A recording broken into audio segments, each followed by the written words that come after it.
Feliz por mais uma vez estar aqui com vocês, e tem apenas um ano que eu conheço o pastor Sandro, mas parece que tem muito mais tempo. Nós nos comunicamos quase que diariamente, ele sempre está conversando, a gente está sempre se comunicando, e eu fico muito feliz quando ele me faz um convite para estar aqui, porque nós temos irmãos muito queridos aqui, não somente o pastor Sandro, mas vários irmãos aqui, que eu já guardo no coração, que tenho muita alegria em revê-los, e é um momento muito especial sempre estar aqui com vocês.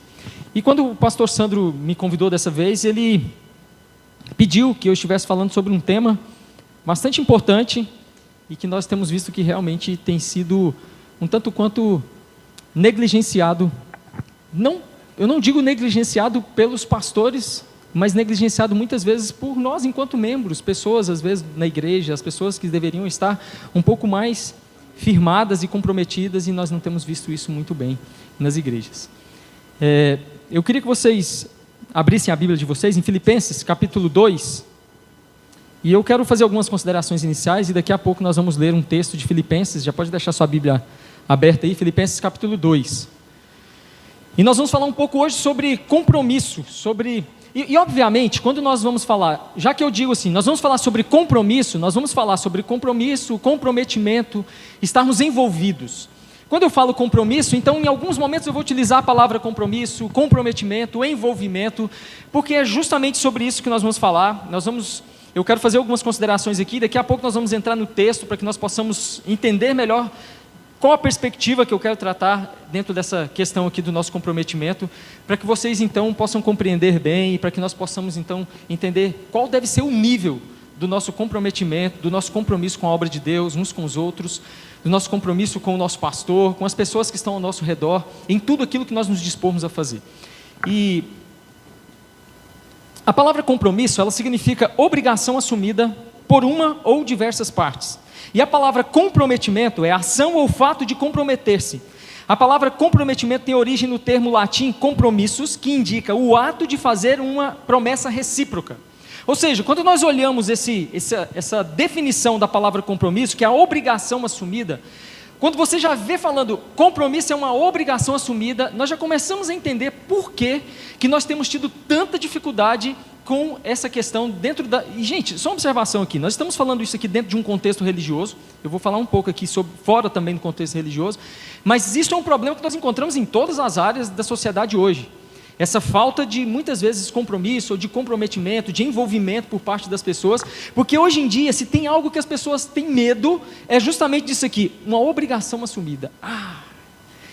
Valor de assumir uma obrigação, nossa, que medo, o coração parece que já dispara, dá um frio na barriga, meu Deus, é obrigação, eu tenho que assumir uma obrigação, parece que essa palavra obrigação hoje gera um temor tão grande no coração das pessoas, e não é necessário isso, não há necessidade de haver esse temor tão grande, porque alguém que assume um compromisso e se compromete, ela acaba que ela se une a quem ela se comprometeu, existe uma união, existe uma palavra que é dada, e a pessoa ela se torna, obviamente, ela vai se tornar uma pessoa que está presa àquele a quem ela se comprometeu.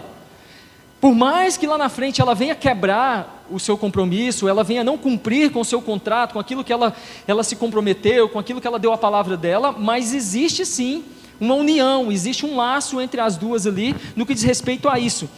E nós temos vivido um tempo que, infelizmente, nós temos tido uma sociedade onde as pessoas têm vivido uma grande superficialidade no que diz respeito a compromissos, ao nosso comprometimento, a nós nos envolvermos de verdade com relação àquilo que nós devemos fazer, e na maioria das vezes, a maior desculpa utilizada hoje para as pessoas não terem comprometimento, deixa eu ver aqui se vocês vão conseguir me dizer, qual que é uma das maiores desculpas utilizadas para as pessoas não se envolverem, não se comprometerem, não assumirem compromisso? Vamos ver se alguém me diz aí. Rapaz, ainda bem que eu não prometi nada aqui, senão eu estava enrolado, se eu tivesse feito um compromisso aqui, eu já ia ter que pagar. Exatamente isso. A maioria das pessoas, quando vão falar que não podem se comprometer, assumir um compromisso, e aí se comprometer, tanto no meio secular, quanto dentro da igreja, uma das maiores desculpas é justamente essa, o tempo, a vida corrida. Como a vida está corrida. Engraçado é que quando surgiu as tecnologias, tudo mais aí, o objetivo era nos dar mais tempo, né? Mas acaba que o celular da vida tirou o nosso tempo. Gente, só uma observação aqui. Eu te garanto que a falta de comprometimento das pessoas não é a falta de tempo. Nós temos tempo sim. O WhatsApp, o Instagram eu tenho certeza, ele tem um lugarzinho lá onde você entra e você consegue ver o tempo que você passa no Instagram. Gente, eu acho que quando Jesus voltar, e as pessoas começarem a chegar e dizer, mas é porque me faltava tempo. Jesus vai estar com um relatório do Instagram de todo mundo e falar assim, está aqui, ó. Você tinha tempo demais da conta. Olha seu Instagram, quanto tempo você passava. Mas eu não assumi, Senhor, o meu compromisso lá na igreja, eu não procurei assumir compromisso porque eu não tinha tempo. Tempo nós temos. Mas é a desculpa mais utilizada nos dias de hoje, é justamente a falta de tempo, a vida corrida, mas não é a falta de tempo. Uma outra questão que é muito importante aqui, é com relação ao nível da falta de comprometimento que tem sido tão grande, que as pessoas, você já viu que as pessoas sequer hoje em dia, a grande maioria, nem quer casar mais, até dentro da igreja. Gente, eu cuidei de adolescentes durante um bom tempo, e eu, cuidando dos adolescentes, alguns foram crescendo, e aí foram virando jovens, e eu também ajudava lá no Ministério de Jovens. Gente, era uma luta para fazer o povo casar. O povo não queria, parece que existia um medo de assumir um compromisso com a outra pessoa, de casar. O nível de falta de compromisso tem sido a tal ponto que as pessoas estão com falta de compromisso e não desejando assumir um compromisso, inclusive no laço matrimonial, porque ela tem medo, né? O Mateus aqui é um exemplo de que está fora disso, né, Mateusão? Muito em breve, e eu falei para ele, falei assim, vocês marcaram data? Ele marcou, vai ser, que dia de novembro? Dia 5 de novembro, eu falei assim, vai chegar a data, você não podia ter marcado a data, porque quando não marca, vai levando, mas marcou, o dia chega, e chega muito rápido, mas a grande maioria não quer casar, não quer assumir compromisso, inclusive nesse aspecto, não querem se tornar membros das igrejas. Quantas pessoas nós vemos chegando nas igrejas, fazendo parte, você olha e fala assim, cara, mas fulano parece que já tem tanto tempo que está vindo aqui, já tem uns 4, 5 meses, mas não quer batizar, não quer assumir compromisso, porque, se eu batizar, eu vou ter que assumir um compromisso com essa igreja, eu vou ter, aí você fala, meu irmão, quando você batiza, você vai assumir direitos, e você vai assumir umas responsabilidades, obrigações, são direitos e obrigações que são assumidos. Misericórdia, não, deixa eu quietinho no meu canto aqui, as pessoas não querem batizar mais. Antes alguém se convertia, a primeira coisa que ela falava era, eu quero batizar. Eu quero batizar. Hoje é uma luta para fazer a gente batizar, tem hora. Tem hora que você chega, você tem que ficar convencendo a pessoa, lutando com ela, meu irmão, vamos assumir um compromisso aqui com a igreja, vamos nos tornar membro, batize-se, mas as pessoas não querem. Isso aqui eu estou só mostrando um pouquinho do nível de comprometimento. As pessoas não querem se comprometer com os amigos, para ajudar, porque se eu me comprometo com um amigo, se esse cara precisar depois de alguma coisa, ele vai vir atrás de mim, então é melhor eu ficar quieto no meu canto, e as minhas amizades serem um pouco mais distantes, nas redes sociais, umas amizades um pouco mais para lá, porque se eu ficar muito amigo desse cara, e ele precisar de alguma coisa, ele vai vir atrás de mim.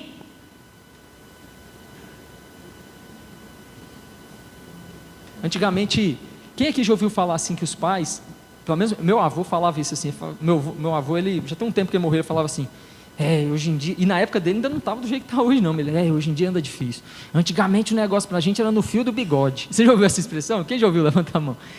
Era no fio do bigode. Eu era criança, eu não entendia muito bem o que era que ele falava isso, por que ele falava isso. Hoje eu entendo, é que quando alguém se comprometia com algo, dava a sua palavra, ela cumpria. Hoje tudo tem que ser na base do contrato, até no meio cristão. Quando o pastor me chamou aqui, ele falou assim, vamos fazer um contrato, não brincando, mas hoje, até no meio cristão, você precisa de fazer contratos, estabelecer, firmar um contrato, porque você não confia mais nem na palavra de um crente, de uma pessoa que é seu irmão em Cristo, e que tem isso aqui como regra de fé e prática, e você olha e fala assim, não, mas eu não posso confiar simplesmente, porque vai que esse cara fura e eu estou enrolado. O nível da falta de comprometimento, de compromisso, e isso entrou dentro da igreja. Por quê? Porque nós somos pessoas, como qualquer outras pessoas. Nós somos pessoas comuns, pessoas que também somos influenciadas pelo mundo, por tudo que está ao nosso redor, pela suposta falta de tempo que existe. Nós usamos as mesmas desculpas que as outras pessoas usam. Todos nós achamos que nós também não podemos assumir compromissos, que nunca vamos conseguir cumpri-los, tem um medo de não cumprir um compromisso, quando na verdade deveria ser o contrário. Gente, o que dizer? Vocês têm reunião de oração aqui que dia? Quarta? O pastor Sandro não me falou nada, gente, ele só me pediu para vir pregar e ele só falou o tema. Ele falou assim, eu queria que você pregasse sobre compromisso, mas eu não perguntei nada, ele não falou nada, eu não sei como que é aqui, mas pelo menos nos lugares onde eu passei, gente, que reunião mais difícil de dar gente do que reunião de oração. É meia dúzia de gato pingado, quando dá meia dúzia, lá na nossa igreja nós temos na sexta, nossa, é uma luta, escola dominical, meu Deus, uma luta. E Jesus chama esse lugar aqui de quê? Casa de quê? De louvor? casa de pregação. Jesus chama isso aqui de quê? Casa de oração. E é o culto que menos tem. É a reunião que menos tem a presença das pessoas. Como nós temos sido pouco comprometedores. E o interessante é que o nosso Deus é um Deus de compromisso, um Deus de aliança. O nosso Deus é o Deus que vem estabelecendo alianças em toda a sua palavra. E o que é uma aliança? É um compromisso. É um contrato que foi feito, é um compromisso que foi estabelecido pelo nosso Deus, e Deus nunca quebra uma aliança, Ele nunca quebrou uma de suas alianças, ainda que o homem quebrasse pela parte dele, ainda que o homem falhasse. E quem é o nosso maior exemplo? É o próprio Deus. Mas nós não temos vivido uma vida de alianças, estabelecendo compromissos, alianças. Pastor Sandro, eu estou aqui, aliançado com o Senhor, comprometido com esta obra, com o Senhor. Antes de tudo, eu estou comprometido com Deus. E o que significa isso? No que diz respeito à questão da aliança, isso significa envolvimento, palavra dada, palavra cumprida, entrega. No casamento é isso que acontece. Você vai lá em casa, você dá a sua palavra, você aliança e você assume um compromisso. É por isso que muita gente não quer casar, não quer assumir compromisso.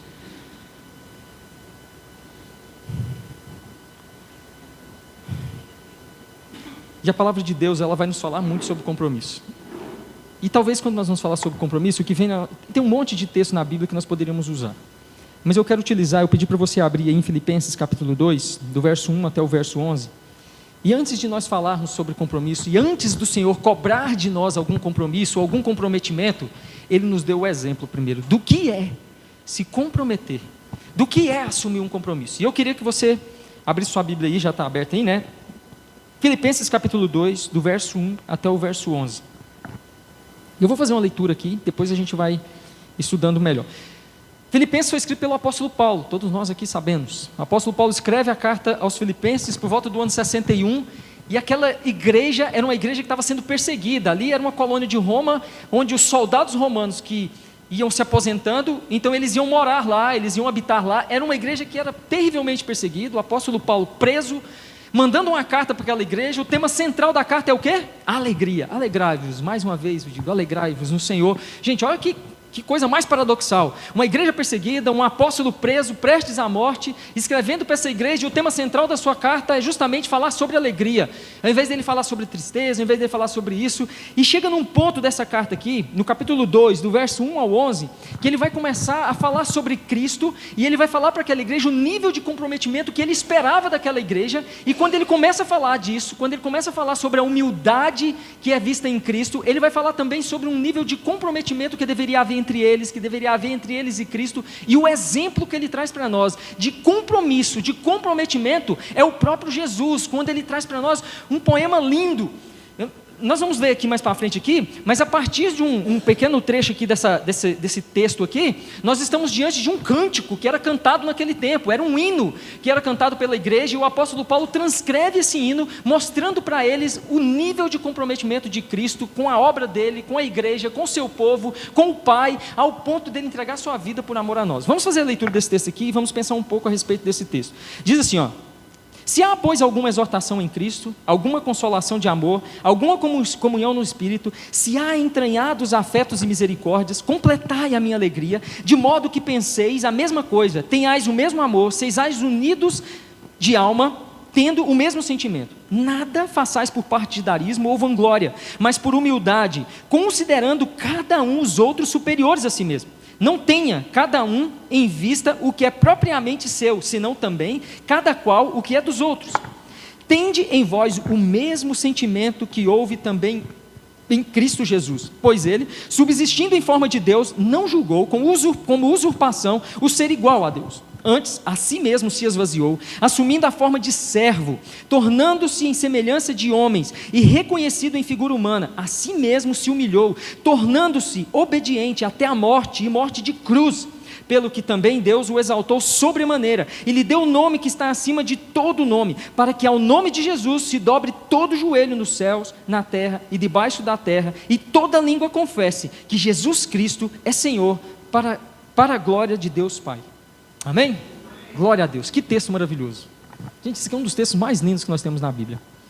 falando da grandeza de Cristo, do que Cristo fez por nós, Ele abrindo mão, se esvaziando, né? Nossa, que texto maravilhoso esse texto aqui. E quando nós lemos então esse texto, nós vemos o apóstolo Paulo no capítulo 2, no versículo 1, dizendo, e ele começa dizendo, portanto, eu vou ler aqui numa outra versão, que é a NVT, olha o que diz na NVT: há alguma motivação por estar em Cristo? Há alguma consolação que vem do amor? Há alguma comunhão do Espírito? Há alguma compaixão e afeição? O que o apóstolo Paulo está começando a falar com essa igreja, nesse texto, no início do texto aqui? Ele está falando assim: existe tudo isso no meio de vocês? Existe, ainda que seja uma pequena fagulha, isso é uma realidade na vida de vocês, é uma realidade no meio de vocês. No meio de vocês existe aí algum tipo de alegria, no meio de vocês ainda há alguma motivação por estar em Cristo, há alguma comunhão, ainda existe compaixão e afeição no meio de vocês aqui. Isso é uma realidade que está no meio de vocês. E a gente para pensar, será que isso era uma realidade no meio da igreja lá, na igreja de Filipos? Gente, tudo isso que o apóstolo Paulo está falando aqui, ele já faz pressupondo que isso aqui é uma realidade, sim. Ele coloca em xeque, ele trazendo uma dúvida. No entanto, no seu pensamento, no modo como ele escreve e na continuidade do que ele vai escrever, ele já está pressupondo que isso aqui sim, é algo que faz parte, ainda que seja em um nível que não seja o mais elevado, mas existe. Não há como existir uma igreja sem que nela haja uma motivação de estar em Cristo. Ah, mas tem alguns, ainda que em um ou outro não esteja, mas na grande maioria vai haver. Não tem como haver uma igreja onde não haja aqui alguma comunhão no Espírito, onde não haja alguma compaixão e afeição. E nós olhamos e falamos, que coisa maravilhosa. Nessa igreja havia isso, e na nossa igreja, no nosso meio aqui, na sua igreja, na igreja aqui em Rio Verde, na igreja onde o pastor Sandro, ele é o pastor, aqui eu sei que existe isso daqui. Ainda que não seja no nível mais elevado, talvez seja no nível mais elevado, mas o apóstolo Paulo está dizendo assim para eles: existe isso no meio de vocês? Existe. Então chegamos a uma conclusão: isso existe. Aqui na igreja de vocês, existe isso daqui? Eu tenho certeza que há. Eu tenho certeza que há sim alguma motivação de estar em Cristo, há consolação que vem do amor, nós somos consolados, há comunhão no Espírito, e há sim compaixão e afeição uns aqui pelos outros. Isso é algo que é real, era real naquela igreja e é nessa igreja aqui. Só que o apóstolo Paulo continua no versículo 12, e olha o que ele fala aqui. Ele vai mostrar para nós aqui, que é muito interessante, que ele demonstra que isso daqui para ele não era suficiente. Fala, caramba, cara. Nossa, uma igreja que tem isso aqui tudo, a igreja, olha aqui, a igreja tinha motivação por estar em Cristo, ou seja, essa igreja não estava ali existindo por outras motivações, ela não existe por uma outra motivação, ela existe por motivação por estar em Cristo, existe motivação por estar em Cristo. Ela era uma igreja que tinha consolação no amor, era uma igreja que havia amor entre ela e eles eram consolados, é uma igreja que havia comunhão no Espírito, é uma igreja que havia compaixão, afeição. Mas o apóstolo Paulo no versículo 2, ele vai dizer que isso não era suficiente para mantê-lo e fazer com que ele estivesse feliz, porque faltava ainda alguma coisa nessa igreja, ainda faltava algo. O que faltava nessa igreja? Olha o que ele vai nos dizer agora: completai o meu gozo, ou completai a minha alegria, fica mais fácil a gente entender, né? Para que sintais o mesmo, tendo o mesmo amor, o mesmo ânimo, sentindo a mesma coisa. Olha que interessante isso daqui, gente. Qualquer um, eu acho que qualquer pastor aí que tiver uma igreja que tem tudo isso daqui que estava no versículo 1, muitos já estão até satisfeitos. Nossa, cara, na minha igreja, todo mundo está lá, a motivação é Cristo. Todo mundo que está lá, moço, recebe consolação, os irmãos se amam, existe consolação. Todo mundo que está lá, existe comunhão, existe sim, tal. Qualquer pastor ficaria feliz. E o apóstolo Paulo olha e fala assim: mas eu não estou satisfeito não, eu sei, eu estou colocando essa dúvida aqui, já pressupondo que eu sei que existe isso no meio de vocês, mas eu não estou completamente feliz com isso. Completem a minha alegria, sendo que vocês sejam um, sintais o mesmo, tendo o mesmo amor, o mesmo ânimo, sentindo uma mesma coisa. Ou seja, completai o meu gozo, completai a minha alegria. O apóstolo Paulo está dizendo aqui o que, gente? Que a alegria dele só seria completa quando houvesse unidade entre os irmãos. Unidade. Unidade não é união. A igreja que estava no primeiro versículo ali, era uma igreja que eles estavam em união. O que é união? Nós temos uma união de cadeiras aqui. Mas essas cadeiras, elas são divisíveis. Eu posso pegar duas dessas cadeiras aqui e levar ela lá para onde eu quiser, e as outras ficam aqui. Unidade é um só, é algo que se torna indivisível.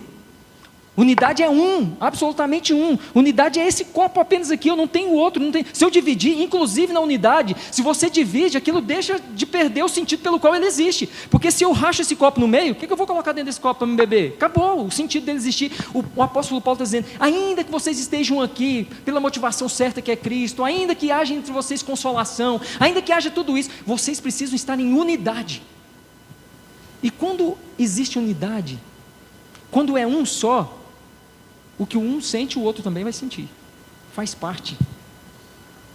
O pensamento é o mesmo, tudo é o mesmo, que é exatamente o que ele diz aqui. Completem a minha alegria, tendo o mesmo amor, o mesmo ânimo, sentindo uma mesma coisa, que haja tudo isso em vocês, que haja tudo do mesmo modo. E aí ele vai falar, eu só estarei completamente feliz quando ver cada um de vocês comprometidos, em unidade, havendo comprometimento entre vocês. Gente, para que haja unidade, para que haja isso que o apóstolo Paulo está exigindo aqui, é necessário que haja comprometimento, compromisso por parte de todos. Se nós olharmos uns para os outros aqui, e nós começarmos a achar que não tem necessidade de nos comprometermos uns com os outros, se nós acharmos que eu não tenho nada a ver com o problema do outro, não tem unidade. Existe uma união para o churrasquinho, com o kit crente, uma união para vir aqui aos domingos, mas não existe unidade para caminhar junto, para viver juntos, para sentir a dor do outro, alegrar-se com o outro, caminhar junto, compromisso um com o outro, comprometimento, ajudar uns aos outros. Não existe. E aí nós até podemos ser igreja. Nós até podemos ser igreja, com a motivação certa, que haja até um consolo, mas nós não somos um, como Jesus quis que nós fôssemos. E ele fala, para que sintais o mesmo, tendo o mesmo amor, tudo isso, ou seja, concordando sinceramente uns com os outros, amando mutuamente, trabalhando. Paulo está dizendo, seja um modo de pensar, um amor, e um espírito, um só no trabalho. E aí eu quero pensar numa coisa aqui muito interessante, porque quando ele fala um só no trabalho, quando nós entendemos, quando ele fala isso daqui, ó, que haja em nós sentindo uma mesma coisa, nós temos um só, inclusive no trabalho, ele está falando, aqui gente, aqui pega principalmente a questão do comprometimento, é quando a gente vai pro trabalho, que alguns trabalham demais e outros trabalham de menos, pela falta de comprometimento.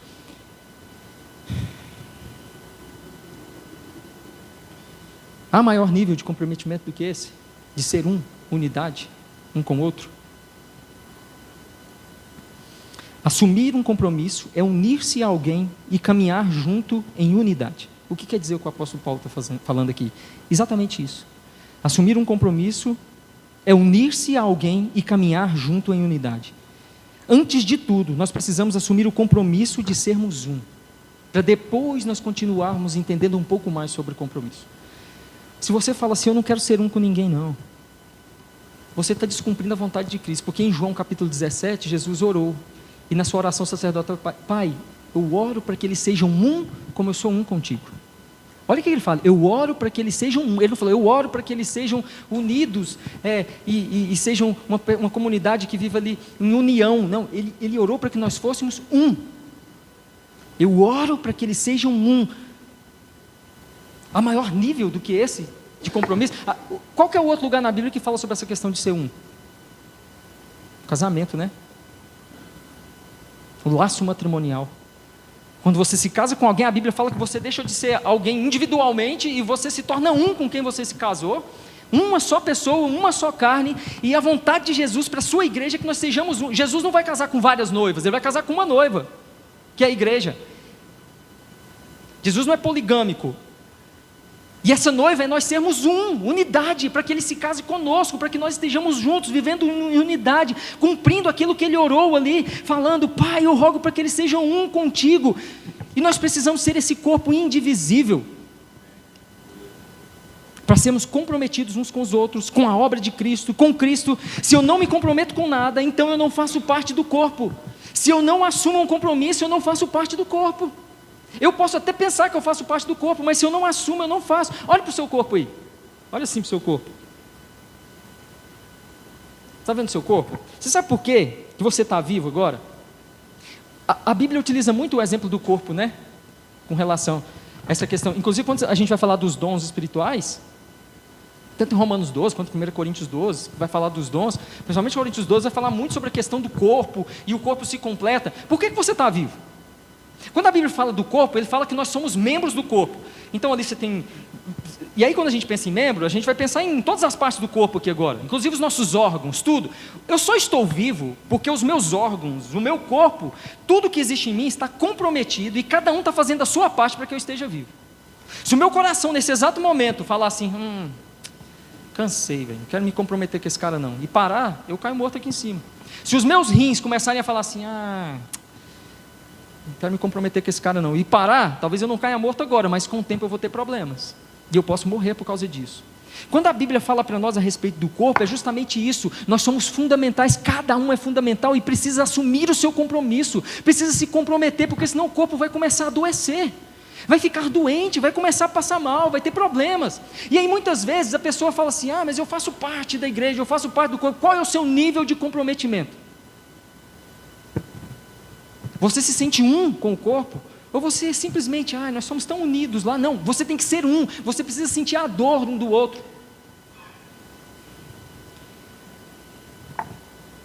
E no verso 3 e 4, olha aí o que ele diz, ele fala assim, nada façais por contenda ou por vanglória, mas por humildade, cada um considere os outros superiores a si mesmo. Deixa eu ler na versão NVT aqui, que dá para a gente entender um negócio muito interessante. Fala assim, não sejam egoístas, nem tentem impressionar ninguém, sejam humildes e considerem os outros mais importantes que vocês. No verso 4 diz assim, não atente cada um para o que é propriamente seu, mas cada qual também para o que é dos outros. A NVT, vamos lá. Não procurem apenas os próprios interesses, mas preocupem-se também com os interesses alheios. O que está dizendo aqui? No verso 4, olha comigo aí, quando diz assim, não atenta cada um para o que é propriamente seu. Sabe o que significa isso aqui? No original, quando você vai ler lá, porque essa palavra significa assim, olhar com atenção. O que o texto está dizendo é assim, pare de ficar olhando com atenção somente para você, somente para o seu umbigo. Normalmente, as pessoas que não assumem compromisso, que não se comprometem com nada, são pessoas egoístas, são pessoas soberbas. Às vezes a pessoa até usa a desculpa de falta de tempo, de um monte de coisa, mas se você for analisar o cerne do problema, existe um egoísmo absurdo na vida dessa pessoa. Normalmente são pessoas que gostam de ser atendidas naquilo que elas necessitam, mas elas nunca estão dispostas para se comprometerem, para atender os outros nas suas necessidades, para atender ninguém. Elas são pessoas fechadas, ensimesmadas, não se preocupam porque elas só olham para o seu próprio umbigo e se sentem o centro de tudo, só olham com atenção para si mesma. Esse olhar com atenção que Paulo fala aqui, não atente cada um para o que é propriamente seu, mas a pessoa que ela é muito egoísta, uma pessoa que não gosta de se comprometer, ela não tira os olhos de si mesma para olhar para a necessidade do corpo, do todo, da igreja, da sociedade, da onde ela está inserida, mas ela começa a olhar só mesmo para si, só para si mesmo, só para mim. Não, mas eu não posso me comprometer porque eu tenho meu futebolzinho. Nossa, quarta-feira é o dia do meu futebol.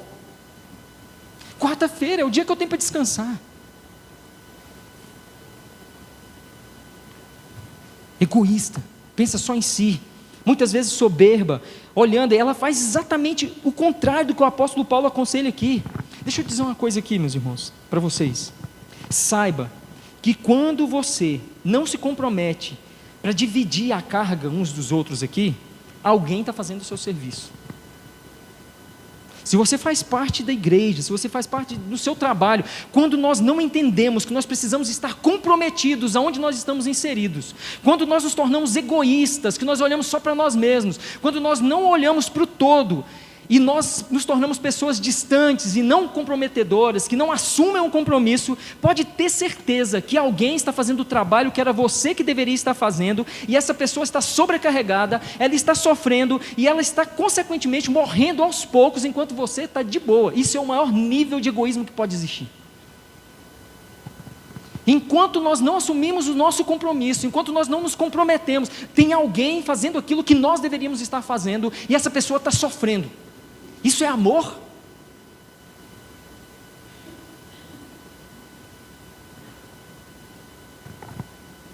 Mas quando nós deixamos o nosso egoísmo de lado, quando nós deixamos a soberba, quando nós deixamos tudo isso de lado, tudo, quando você se torna alguém humilde, que se coloca numa condição de humildade, debaixo de autoridade, que não se preocupa com só você mesmo, aí existe saúde no corpo, completa. Ninguém se sente sobrecarregado, todos trabalham felizes, cada um assume o seu papel, é uma engrenagem. Tira uma engrenagem, pode até rodar, mas o trem vai encavalando, vai dando problema, uma hora dá problema, uma hora você vai ver irmão estressado, uma hora você vê o pastor com síndrome de burnout, uma hora você vê um irmão com burnout, desistindo e abandonando tudo. Meu irmão, mas você estava indo tão bem, o que você abandonou? Eu não estou aguentando mais. Mas se nós estivéssemos comprometidos todos e assumindo aquilo ali, ninguém chegaria a esse ponto.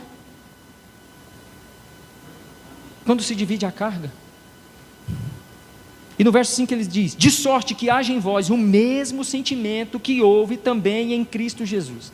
E aqui agora nós vamos passar a ver, ele vem falando tudo isso, ele vem explicando para a igreja, vem mostrando, e agora ele vai nos mostrar o maior exemplo de comprometimento que nós já vimos, que já existiu, que é o de Cristo. E ele fala assim: de sorte que haja em vocês o mesmo sentimento que também houve em Cristo Jesus, ou tenham a mesma atitude demonstrada por Cristo. Esse mesmo sentimento aqui, literalmente, isso aqui significa, tende à mesma mentalidade, a mesma disposição mental, tenham o mesmo pensamento, tenham entre vocês, entre vós, a mesma mentalidade que havia em Jesus. Nós precisamos pensar igual Jesus. E como que Jesus pensava? A palavra de Deus está recheada de exemplo para nós, de como Jesus pensava, mas dentro dessa perspectiva que o apóstolo Paulo vai começar a trazer para nós aqui, nós vamos ver o modo que Jesus pensava, que era um modo de humildade, de entrega completa. E o que é entrega completa? Se entregar totalmente, é se comprometer com tudo que você tem, com tudo que você é se doar por completo, sem se preocupar com as consequências disso, sem se preocupar com o que isso vai te gerar, mas eu posso morrer por isso. Jesus não se preocupou com isso. Ralf, mas lá no Getsemane ele falou: pai, se for possível. Ele sentiu as dores por ser homem disso, mas ele se entregou, ele não fez a vontade dele, ele fez a vontade do Pai. Veja, olha que interessante aqui, só uma observação nesse texto, olha o que o texto vai dizer aqui, ó. De sorte que haja em vós o mesmo sentimento, ou a mesma atitude, o mesmo pensamento. O texto bíblico está dizendo aqui: haja em vocês um sentimento parecido. Não é um sentimento parecido. A Bíblia está dizendo, gente, a força dessa palavra aqui no original é um negócio tão constrangedor, é uma coisa tão forte, que ele está falando assim, ó, tem que haver em vocês o mesmo, exatamente igual. O peso dessa palavra é isso, tem que estar em você o mesmo pensamento, a mesma atitude que houve em Jesus, exatamente igual, a mesma disposição que houve em Cristo, a mesma atitude que houve em Cristo, a mesma entrega, o mesmo comprometimento que houve em Cristo, o mesmo compromisso que Jesus assumiu, da mesma forma, vocês têm a obrigação de assumir.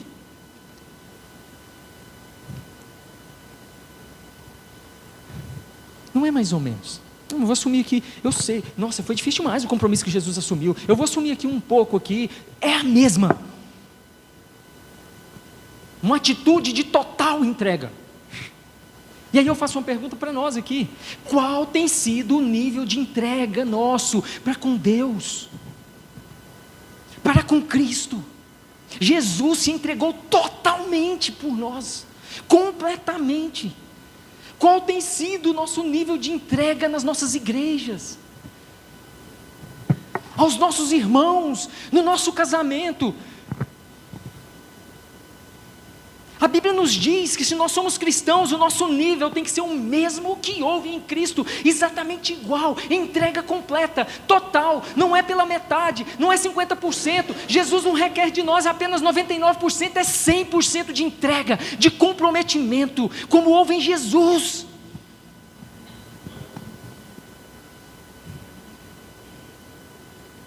O mais alto nível que poderia existir. O mesmo sentimento, a mesma disposição que havia em Cristo, a mesma entrega e a mesma humildade que havia em Jesus tem que haver em nós. No verso 6 e 7 ele diz: sendo em forma de Deus, não teve por usurpação ser igual a Deus, mas esvaziou-se a si mesmo, tomando a forma de servo, fazendo-se semelhante aos homens. Gente, vamos pensar no negócio aqui. Aqui fala que ele se esvaziou. Jesus deixou de ser Deus? Não, de modo algum. Jesus a união hipostática, né? Difícil de entender, difícil de explicar, nem vou me aventurar aqui, mas 100% homem, 100% Deus.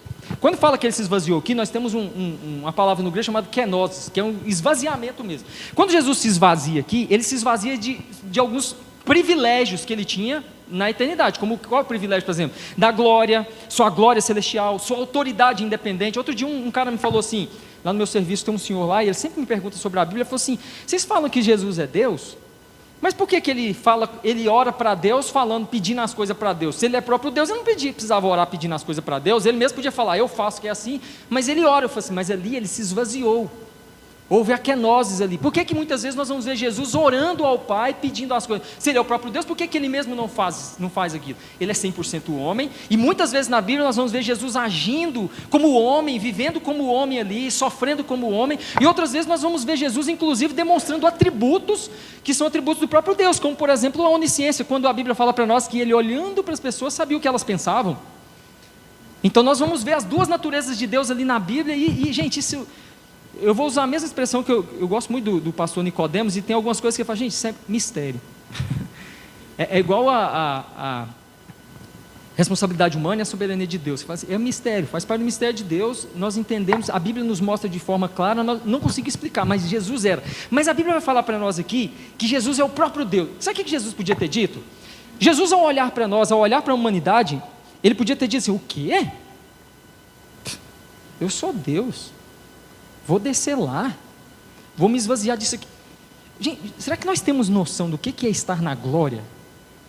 E outra, não é eu, Ralph, estar lá na glória, mas ele ser o próprio detentor de toda a glória, estar lá, tendo sobre ele, sendo o próprio detentor de toda a glória que existe, e ele simplesmente falar assim, eu vou me esvaziar disso daqui, de todo esse privilégio, de tudo isso daqui, vou descer lá. Jesus podia ter olhado para nós aqui e falar assim, não vou me comprometer com esse povo de jeito nenhum, esse povo de dura cerviz, esse povo que já vem aí desde muito tempo, foi preciso fazer um dilúvio, acabar com todo mundo, vem de novo, e aí Abraão, e esse povo peca, cai, levanta, nem vou descer lá não, esse povo que se vira, eu não vou me comprometer com esse povo não. Jesus podia ter dito isso, ele podia, não vou me comprometer com esse povo não, mas não é isso que Jesus fez.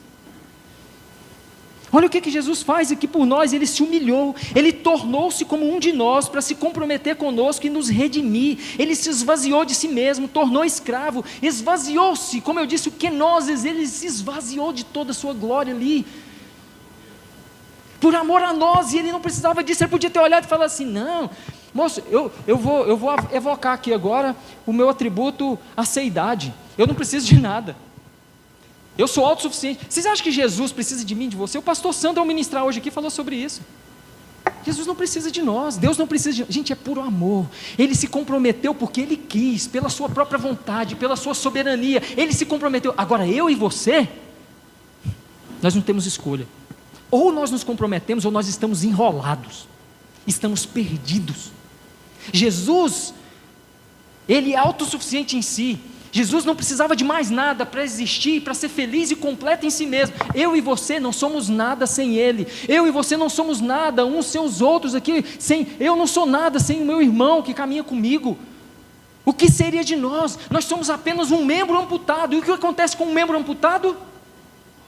Morre. Um rabo de lagartixa ainda balança um tempo. Nós, meu filho, caiu, acabou. Ou nós assumimos um compromisso, um comprometimento sincero com Cristo, ou nós assumimos um compromisso sincero com os irmãos, com a igreja, com o povo de Deus, com a obra de Cristo, com o reino dos céus, ou aos poucos nós vamos morrer. Jesus não precisava, e mesmo assim se fez homem, tomou forma de servo. Olha o que a Bíblia nos diz, gente, aqui é doulos, escravo. A Bíblia coloca umas palavras, tem hora que, não está errada a tradução, não estou falando isso, mas tem hora que tinha que colocar uns negócios que é mais pesado, tinha que pôr isso mesmo, para o povo entender. Jesus se tornou escravo. A palavra servo aqui no original é escravo, é servo, mas é escravo também. Ele se fez escravo por nós, por amor a nós. Se Ele sendo assim, se Ele sendo Deus, se Ele sendo quem Ele é, Ele agiu assim, muito mais nós devemos nos comprometer com Ele. Ele já se comprometeu comigo e com você, e Ele já assumiu o compromisso ao ponto de morrer na cruz. Agora cabe a mim e a você. E aqui, eu não estou falando, gente, Ah, Ralf, mas se eu sou predestinado... Não estou falando disso. Eu sei disso. Eu sei. E nós estamos diante de outro mistério aqui. Não creio, uma vez salvo, salvo para sempre, eu creio nisso. Creio que a pessoa ela é predestinada, sim. A Bíblia é muito clara ao nos dizer isso. Mas a Bíblia não tira de nós a nossa responsabilidade de nos comprometermos com Deus, com Cristo. De nos comprometermos com a obra e com o reino. De nos comprometermos com o nosso irmão. Até porque aquele que realmente é predestinado, aquele que realmente foi alcançado e tem o Espírito Santo de Deus em si, dentro de si, ele vai começar a se sentir incomodado e ele vai sentir o desejo de se comprometer.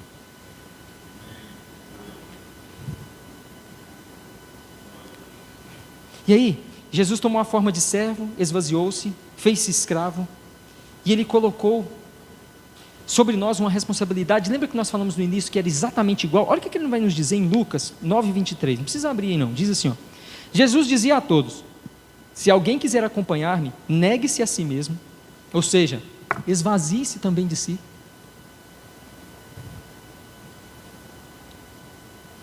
O negar-se a si mesmo é fazer o que Cristo fez, ser exatamente igual a Cristo. É você se esvaziar, negar as suas vontades, negar tudo. Será que Jesus não queria? Gente, qual foi a vontade expressada por Jesus lá no Getsêmani, que eu falei agora há pouco? Pai, se possível, afaste de mim esse cálice.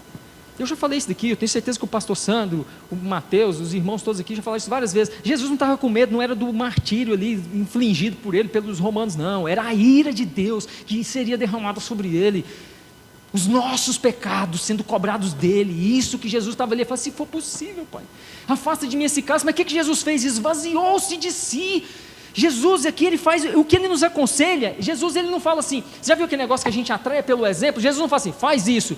Ah, mas o senhor nunca fez, problema, eu que mando. Não, não é isso não, Jesus ele nos dá o exemplo, e ele podia só mandar, ele podia ter só mandado, da glória, gente, é para vocês fazerem assim, assim, assim, se quiser bem, se não quiser, problema é você. Não, ele vem dar o exemplo, ele se esvazia de si, ele abre mão da sua vontade, nos ensina a oração do Pai Nosso, falando, Pai, seja feita a tua vontade. Chega lá na hora, ele dá o exemplo, ele fala, Pai, se possível afasta este cálice, mas se não for essa tua vontade, seja feita a tua vontade.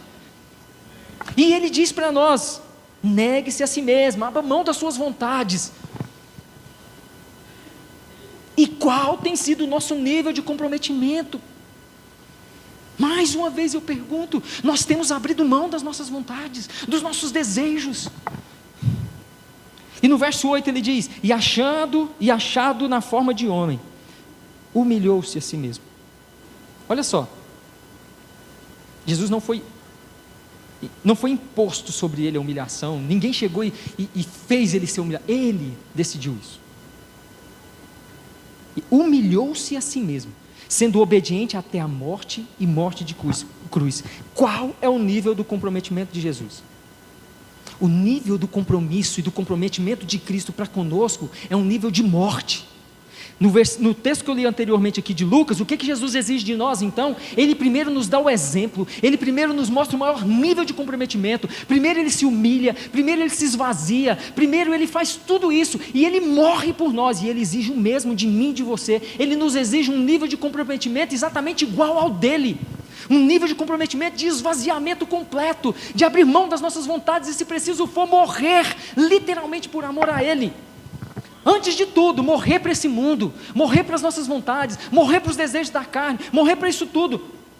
Mas depois, morrer por amor, se for preciso. Morte de cruz é um nível maior. Jesus se comprometeu ao ponto de abrir mão da sua glória, das suas vontades, humilhar-se e comprometeu-se a tal ponto que ele morreu por mim e por você. Gente, Jesus morreu. Ele se comprometeu ao ponto de morrer.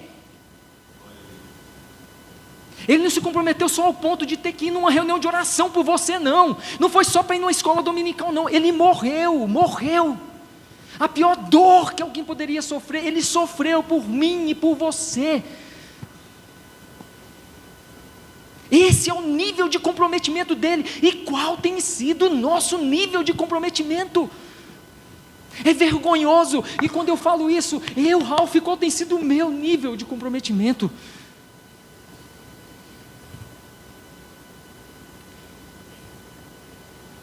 E tudo que ele exige de nós é exatamente esse mesmo nível de comprometimento. Lucas capítulo 9, verso 23, de novo, eu acabei de ler agora aqui, ele diz para nós: tome diariamente a sua cruz e siga. O que é cruz, gente? É o que o Evangelho da Prosperidade prega? Gente do céu, às vezes até é, né? Talvez é uma cruz de ouro.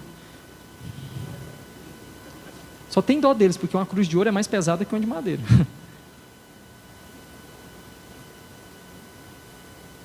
Tome a sua cruz, assuma um compromisso, e esse compromisso não é fácil não, é um compromisso pesado, ele vai doer, vai machucar, é difícil, você vai abrir mão das suas vontades, você vai perder tempo de lazer muitas vezes, você vai perder muitas outras coisas, oportunidades às vezes de trabalho, oportunidade de ganhar dinheiro, de se enriquecer, mas tome a sua cruz e siga, assuma um compromisso comigo.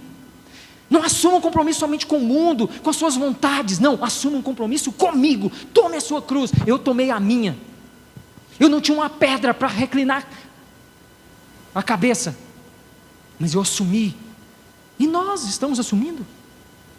Ou nós estamos aqui porque nós queremos algo dele?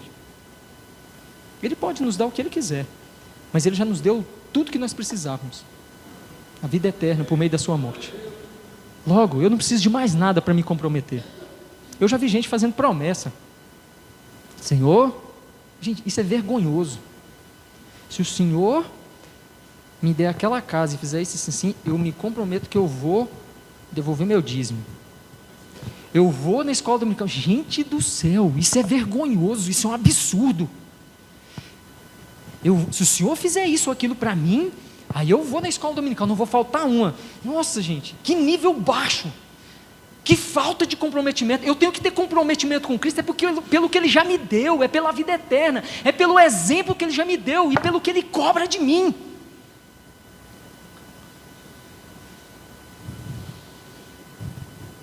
Mateus capítulo 10, verso 37 e 39 diz assim: quem ama, ou quem se compromete mais com o pai ou com sua mãe do que a mim, não é digno de mim. Quem ama o filho, a filha, mais do que a mim, não é digno de mim.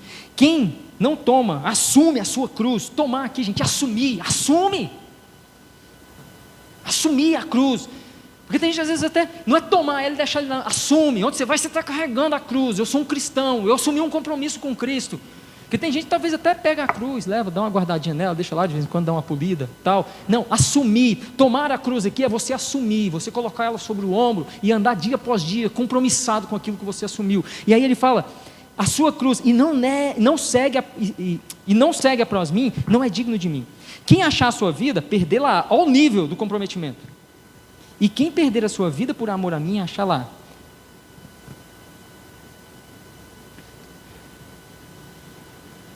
Quando eu disse aqui que Jesus exige de nós o mesmo nível de comprometimento que Ele teve, gente, eu não estava falando por força de expressão, é verdade.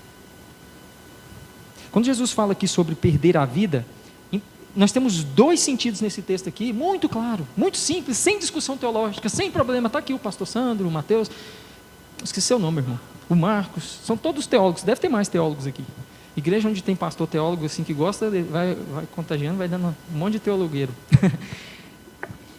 Não tem complicação nenhuma isso aqui. O que Jesus está falando aqui? Primeiro, você vai abrir mão da sua vida, no sentido das suas vontades, desse mundo, dos seus desejos da carne, de tudo isso. Você abre mão e vai viver para mim. Segundo, se preciso for, você tem que morrer. O seu comprometimento tem que ser tamanho que você precisa morrer. Ontem, eu até postei um negócio, onde eu coloquei um negócio lá que eu falava assim. Inclusive, eu pensei naquela frase, preparando essa mensagem. Ai, gente, agora fugiu, hein? O que eu tinha postado ontem? Ah, tá, lembrei. Eu postei uma frase ontem que falava desse jeito assim, ó. Essa geração fala que tem força e coragem suficiente para, se preciso for, morrer por Cristo. Mas eles não têm força e coragem nem para levantar de manhã e ir na escola dominical. Você acha mesmo que esse povo tem comprometimento para isso? Cara, você morre, eu morro por amor a Cristo, mas não tem coragem de matar a preguiça de me levantar num domingo de manhã. Que hora que é a escola dominical de vocês aqui?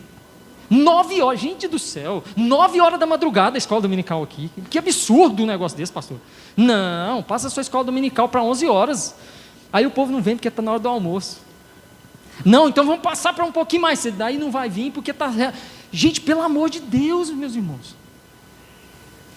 Qualquer cristão hoje, você pergunta, você morreria por amor a Cristo? Eu morro por amor a Cristo, mas não consegue matar a preguiça de levantar de manhã, tomar um banho. Não gosto de banhar cedo não, tá bom, problema seu, lava a cara, tira a remela, passa uma escova no dente e vamos para a escola dominical. Você pode levantar 8 horas, gente, 8 horas já está tarde, para mim tá, não sei se é porque, lá em casa eu tenho um despertadorzinho lá, que 6 horas da manhã já está lá na minha cama, Ana Lívia, eu tenho uma menininha de 3 anos e meio, ela não adianta, deu 6 horas ela acorda.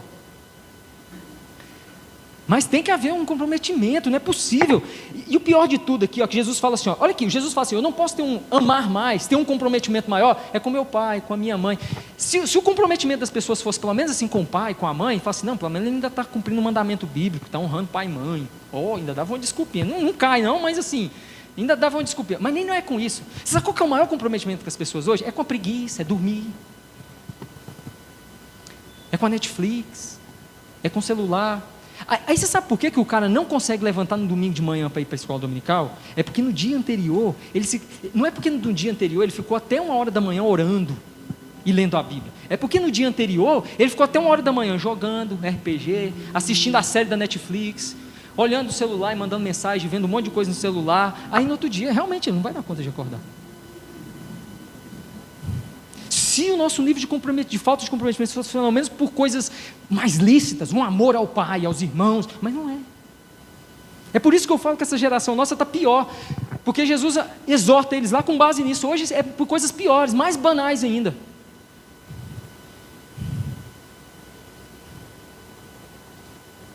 Primeiro João capítulo 3, versos 16 e 17 diz assim, ó, conhecemos o amor nisso, que Ele deu sua vida por nós, e nós devemos dar a nossa vida pelos irmãos. O meu comprometimento e a minha disposição de comprometimento, antes de tudo, é com Cristo, com a sua palavra, com o seu reino, mas não é só com Cristo, é com o meu irmão também.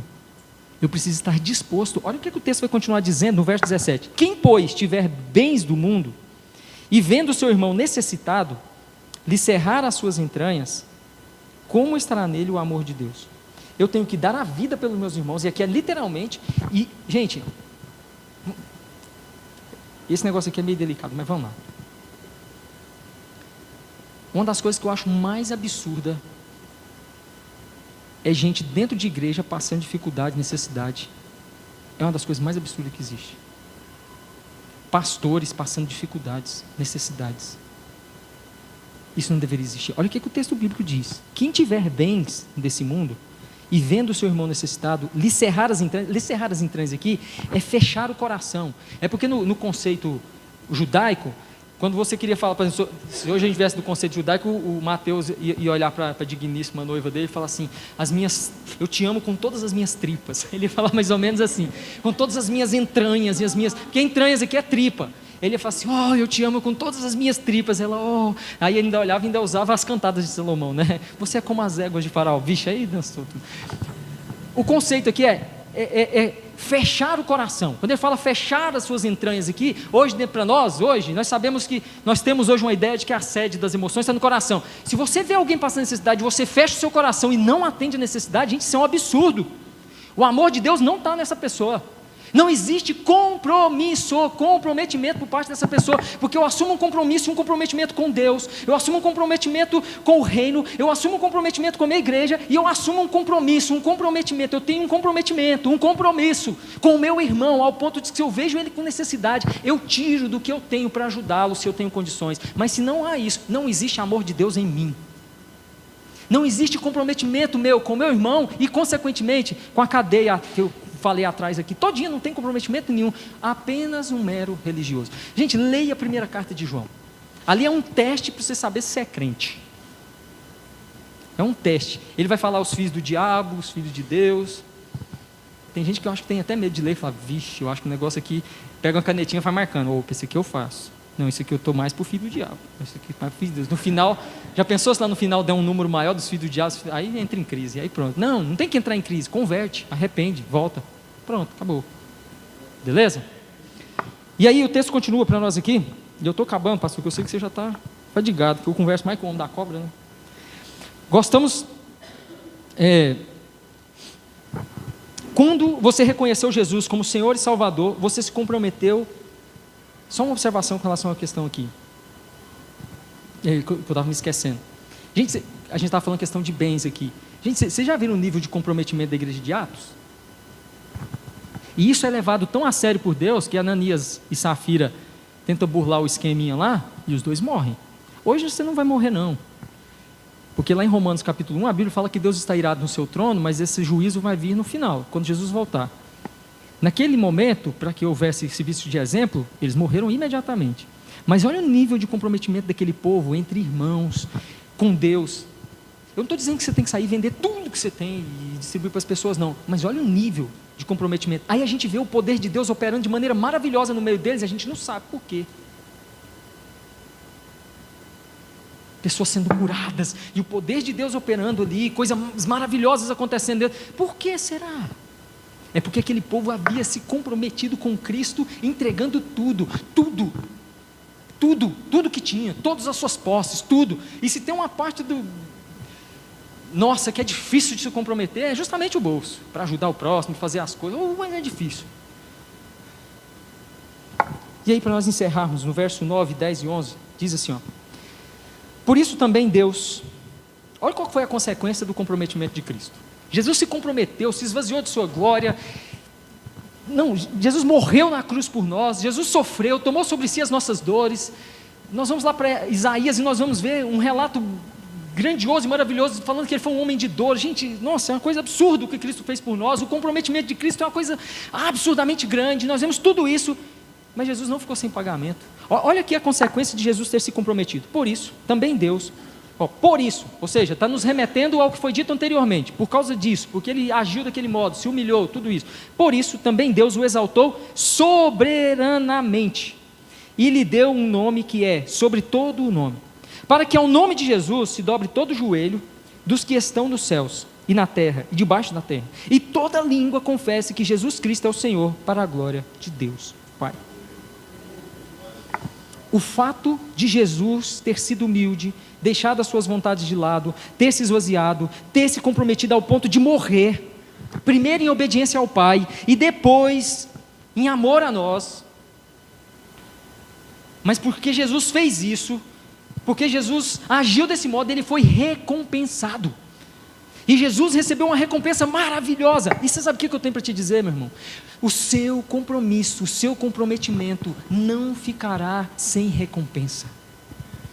E eu estou dizendo o seguinte, olha aqui, e não, agora eu vou dizer um negócio, não espere a recompensa de homens. Gente, eu não quero recompensa de homens. Misericórdia.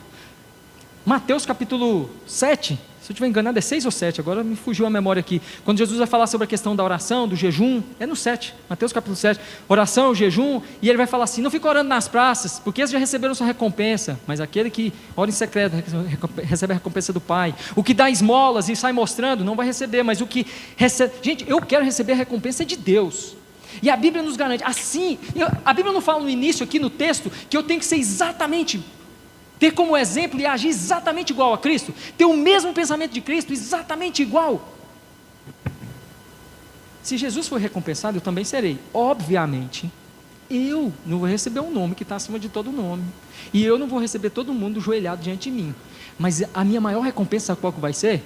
Reconhecer esse nome acima de todo nome e me prostrar diante dele por toda a eternidade, sendo salvo, remido, estando diante dele. Esse vai ser o meu maior privilégio, a minha maior recompensa, estar com ele pela eternidade, gozando de alegria, de paz. Mas eu preciso me comprometer, eu preciso estar comprometido com ele, eu preciso entender que nós somos noiva, e uma noiva se compromete.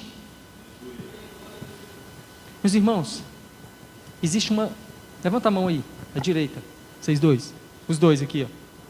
Levanta bem alto aí. Olha lá, ó. O que tem no dedo deles ali?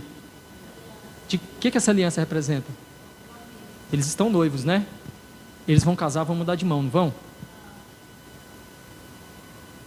Nós falamos que nós somos a noiva de Cristo, não falamos?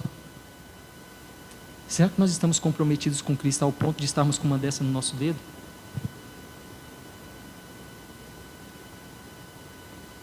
Será? Será que espiritualmente falando existe na nossa mão um anel de noivado? Ou nós estamos aí falando para todo mundo que está igual aquelas mulheres que não conseguem ninguém para casar às vezes, e vai ficando mais velha, e ela começa a falar, não, arrumei um namorado aí, vou casar muito em breve.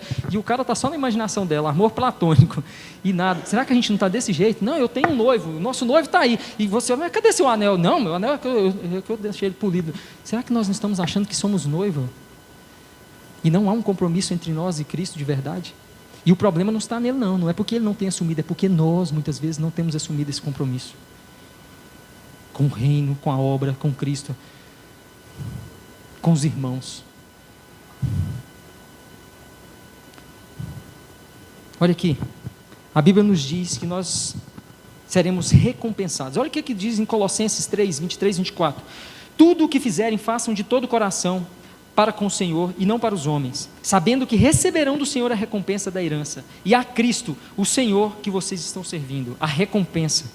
Isaías 40:10, o soberano, o Senhor, vem com poder, com seu braço forte ele governa, a sua recompensa com ele está, e seu galardão o acompanha. Ralf, o que é o galardão? Não sei te dizer exatamente o que é. Para mim, é estar na presença de Deus, isso é uma ideia minha, e poder servi-lo de forma mais próxima. Para mim, pelo menos para mim, seria o maior galardão. Ah, é uma coroa. Cara, depois essa coroa é grande demais, eu não tenho nem nem carregá-la direito. Eu prefiro estar lá pertinho de Deus servindo Ele. Eu acho que o maior galardão vai ser esse. Mas Ele vai nos recompensar. Apocalipse 22:12, olha aqui. Eis que venho em breve, e a minha recompensa está comigo, e eu retribuirei a cada um de acordo com o que fez, a cada um de acordo com o seu compromisso, com o seu comprometimento, com aquilo que você... Gente, a Bíblia fala para nós que quando nós fizermos tudo, nós ainda somos inúteis. Porque nós fizemos apenas o que nos foi mandado. Me fala um que fez tudo. Só Jesus que fez tudo. Só Jesus que absolutamente completou tudo e fez mais do que deveria fazer.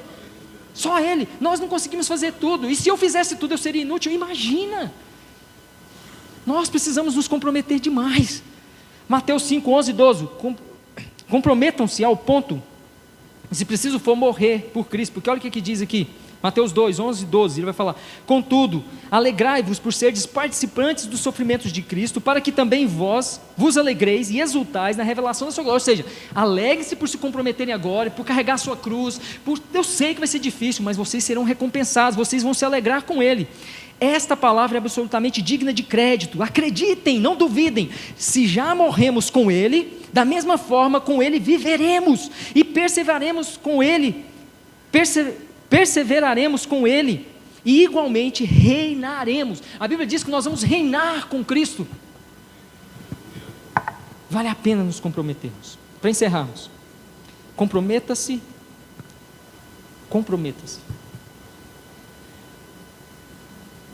O seu compromisso com Deus não ficará sem recompensa. Ai, mas eu faço tanto, ninguém nunca me reconheceu. Não espere recompensas humanas. Busque e espere a recompensa que vem de Deus.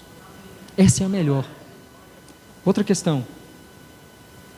Comprometa-se ao mesmo nível que Cristo se comprometeu, ao ponto de entregar sua vida, ao ponto de abrir mão das suas vontades por amor a Cristo e de amar o seu próximo, ao ponto, se preciso for, morrer por ele.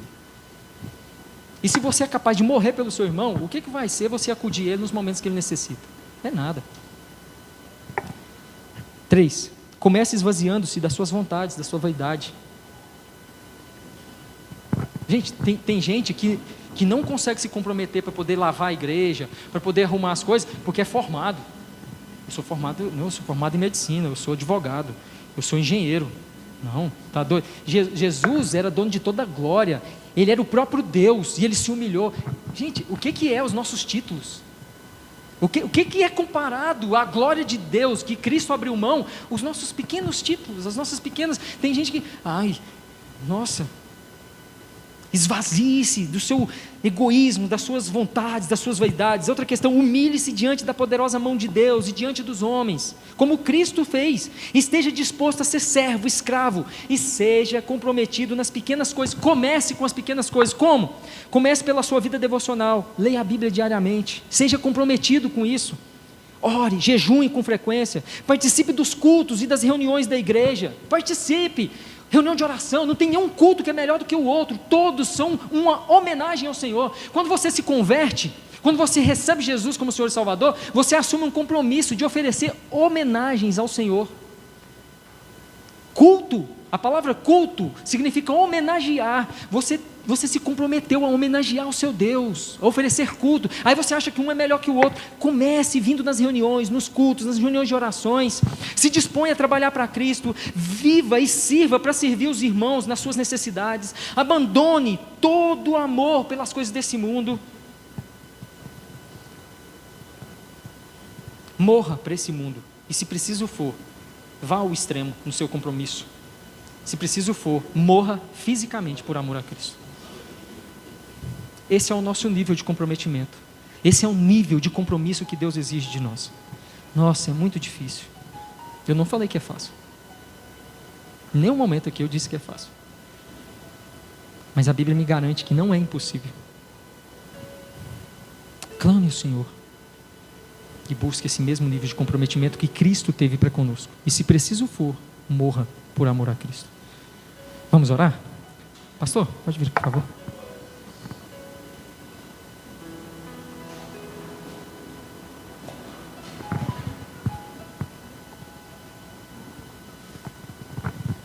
Posso orar? Eu queria que você fechasse seus olhos. E eu vou te dar 1 minutinho, 2 minutinhos, para você fazer uma autoanálise da sua vida. Para um pouquinho, pense agora, só um pouquinho. Esvazie sua mente de todo e qualquer pensamento lá de fora. Esquece a pizza depois daqui. Esquece a janta requentada do almoço. Esquece tudo. E agora eu quero que você pense qual tem sido o seu nível de compromisso. Vamos começar pelo o básico aqui que eu falei no início aqui, que é o importantíssimo. Eu falo básico porque o negócio vai ficando mais tenso. Mas é tudo importantíssimo. Qual tem sido o seu nível de compromisso na leitura bíblica? Vai pensando aí. No seu tempo de oração. Quando foi a última vez que você fez um jejum? Por conta própria, eu vou jejuar o meu Senhor. Qual tem sido o seu nível de comprometimento durante os cultos e as reuniões dessa igreja? Você vem quando dá, quando pode? Engraçado, né? No nosso trabalho não é bem assim, né? Será por quê? Será que é porque no nosso trabalho tem um salário, um dinheiro? Você também vai ter um salário muito mais valioso do que o dinheiro que você recebe no seu pagamento aqui nessa terra. Qual tem sido o nosso nível de comprometimento com os nossos irmãos? Quando você sabe da necessidade de alguém, você fica caladinho, sai pianinho para não ter que se comprometer e ajudar? Ou você vai lá e procura saber, procura pessoas, gente, vamos ajudar fulano? Qual tem sido o nosso nível de comprometimento? Nós estamos dispostos a morrer pelo nosso próximo? Nós estamos mesmo dispostos a morrer por Cristo? Ou tem sido apenas palavras lançadas ao vento? Tem sido apenas jargão evangélico que hoje tem? Eu morro por isso. Será? De acordo com o seu diagnóstico aí, ore você e Deus agora.